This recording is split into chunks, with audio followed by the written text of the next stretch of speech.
हर चुनाव में हम सब वोट डालने जाते हैं, लाइन में लगते हैं, बटन दबाते हैं। लेकिन क्या आपने कभी सोचा कि उस बटन के बाद होता क्या है?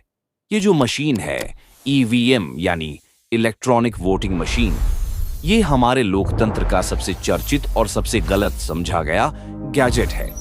सबसे पहले बात करते हैं इसके बेसिक काम की।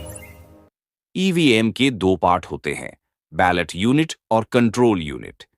बैलेट यूनिट वो होती है जो वोटर के सामने रहती है और कंट्रोल यूनिट होती है पोलिंग ऑफिसर के पास।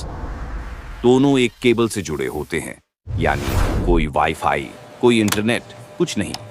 जब आप बटन दबाते हैं तो वो एक इलेक्ट्रॉनिक सिग्नल कंट्रोल यूनिट तक जाता है। वहां वो वोट स्टोर हो जाता है, पूरी तरह ऑफलाइन।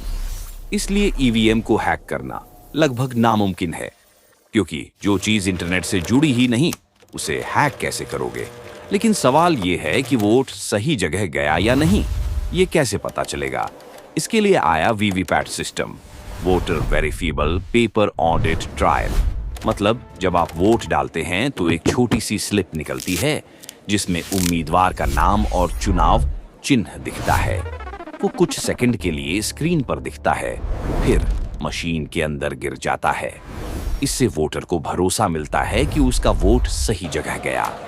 अब कई लोग कहते हैं कि ईवीएम में गड़बड़ी होती है, लेकिन सच ये है कि हर मशीन को वोटिंग से पहले मॉक पोल में टेस्ट किया जाता है, सबके सामने। और वोटिंग के बाद मशीन को सील करके रखा जाता है, कड़ी सुरक्षा में।